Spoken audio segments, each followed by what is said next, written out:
Sikat na sikat at dinadagsa ngayon ang napakagandang Pasig Riverside Esplanade dyan sa likod po ng post office malapit sa Jones Bridge. Base nga sa plano ng Pangulo ay i-extend to ng 25 kilometers papunta sa Laguna de Bay. So, ano nga ba ang dulo ng Pasig River sa Laguna de Bay? Tara, sama mga kababayan para tignan natin.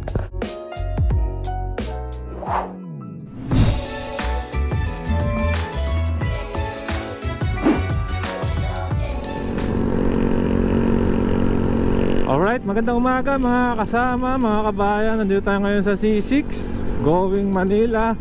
Mga kababayan, no? Ang daming update, lalo na ng mga nagdaang araw, lalo na sa mga pagpapaganda dyan sa Pasig River, no? So ngayon kakamustahin natin tong Pasig River, simula dito sa Napindan, malapit sa Pinagbuhatan. Dito po kasi yung dulo ng Pasig River, mga kabayan. So sama lang kayo. Check natin, no? Time check po is alas 8 po ng umaga. Araw po ng Miyerkules, January 31. Matatapos na ang January. Grabe, ang tagal daw ng January. Anyway, siyempre kung bago pa lang po kayo sa ating channel, inaanyahan ko po kayong mag-like, mag-comment at subscribe with yung notification bell para updated kapag may bago tayong video. So sama lang po kayo ngayon.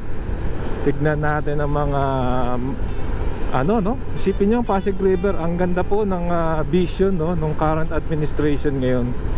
Ang balak pong gawin ay yung Pasig River Esplanade na napakaganda, nakakagawa lang, ay papaabutin daw po hanggang dito sa parte ng Laguna de Bay. So siyempre dito po yan sa bandang Napindan, Pasig. So sama lang kayo. Ang ganda ng umaga ngayon, mga kababayan. Sarap talaga mag-jogging dito, mag-bike. Favorite ko to C6, mga kasama eh. Ingat lang kayo pag nandito kayo sa center, sa fast lane. Medyo marami pong U-turn slot dyan. Baka mabulaga kayo. Ayan o. Tsaka palabas ng mga nagbabike. So businahan nyo na lang ng banayad lang, para lang paalam nyo na kung kayo'y mabilis, hindi kayo makakapreno kaagad, mauuna. Anyway, yan na po mga kabayan. Nakikita ko na malapit na tayo dun sa Napindan Bridge. So check natin ang mighty Pasig River, kung napakaganda nung plano rito, mga kababayan. Mag-drone din tayo. Ang daming ginagawang proyekto rito. Nagkaroon na rin po dyan ng dyan po dinadala yung mga burak dyan sa Marikina River. Konektado po kasi yan sa Pasig River. Tapos Japanese technology po yun, no? So tingin ko, hindi ko po sure kung nare-recycle nila yun o napapakinabangan. Pero kukuhanan po natin sa drone shot, mga kasama. Kaya kasama lang kayo. Ang ganda rin pala rito sa C6, no? Pinapaganda nila yung pinakagilid ng C6.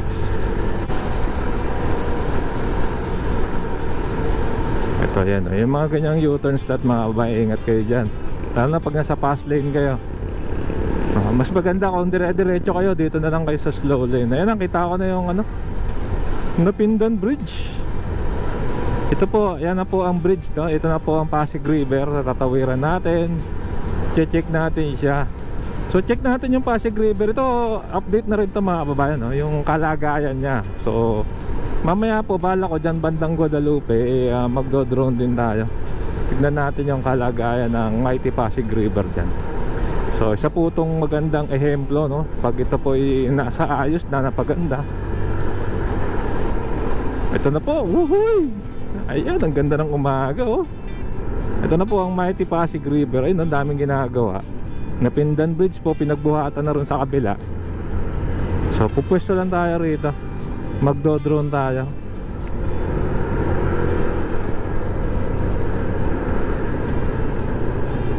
Ayan. Wala yata mga nag-fishing ngayon,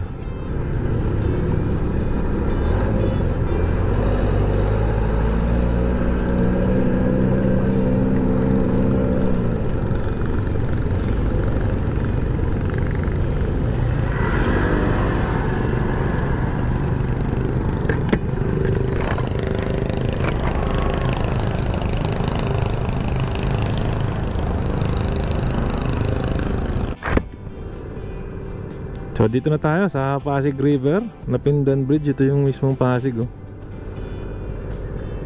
Ayan, may bangka. Wala pong amoy mga kababayan, in fairness. Yan, angat ko yung visor ko. Wala ko talagang kamoy-amoy. Normal na kulay lang ng ilog. Ganyan naman talaga, medyo brackish water. So tara, sama lang kayo, magdo-drone tayo.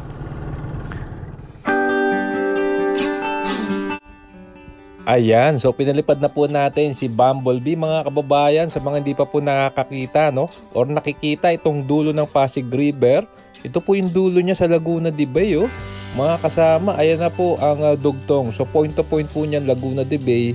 Sa kabila naman po ay Manila Bay ang dulo, mga kasama. Na-cover na rin natin, no, diyan po sa Baseco mismo yung dulo niya, mga kababayan. Pero ito nga po, no, balak lagyan ng esplanade. Base po sa pagkakarinig natin ng mga ulat, no, na hanggang dito raw po almost 25 kilometers na maganda pong riverside ang aabangan natin. Ayan, sana bago matapos ang termino ni Pangulong Bongbong Marcos. So lakbayin po muna natin itong dulo ng Pasig River, no, dito po sa Napindan, Napindan Pasig, boundary po ng Tanay. Nakita niyo po, ayan po, no, Japanese ano po to, parang Japanese company na mga kababayan, yung mga burak po from Marikina River dito pinoproseso at tinatransfer siguro for recycling, no, mga kababayan. Ayan, so kasi nakita na natin yan, may mga dredging po dyan, may mga boat din po, no, na nagkakarga ng mga burak. So ganito yung dulo ng Pasig River, mga kababayan, parang dagat, oh. Ang lawak, at may kita nyo naman po, may mga fish cage, may mga development din po dito sa gilid nito.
Ayan po, another angle, kitang-kita nyo po, ayun, yung mga nagtataasang gusali ng Metro Manila. Pero yun nga po, ito pong isipin nyo, no, itong ilog na ito ay bumabaybay ng napakalayong kilometro palabas dyan sa karagatan, no, ng Manila Bay. At ayun nga po, dito makikita nyo rin ang mga, ayan, no, may mga ginagawa na rin po mga project. Yun nga po, mayroong facility para po sa pag-recycle ng mga na-dredge na mga burak. At ayun, no, may mga ginagawa pa, hindi natin sure kung para sa niya. Pero alam ko po mga kababayan, darating yung panahon ay talaga makakita tayo ng magagandang development dito.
nakita na natin yung mighty Pasig River. So ngayon, papasok naman tayo dito sa pinagbuhatan. Nakita nyo naman yung kumpulan ng mga bahay. Oo, mga babayan. At syempre ay tayo papunta ng Pasig City. Syempre kung nagustuhan nyo itong video, inaanyahan ko kayo mag-like, mag-comment, and subscribe, hit yung notification bell para updated kapag may bago tayong video. So dito na tayo sa pinagbuhatan Pasig. Cover naman natin to. Kailan lang may naging clearing dito, no? Maraming po salamat. Keep safe at malasakit. Sarap maglakbayan. See you po sa next vlog update mga kasama.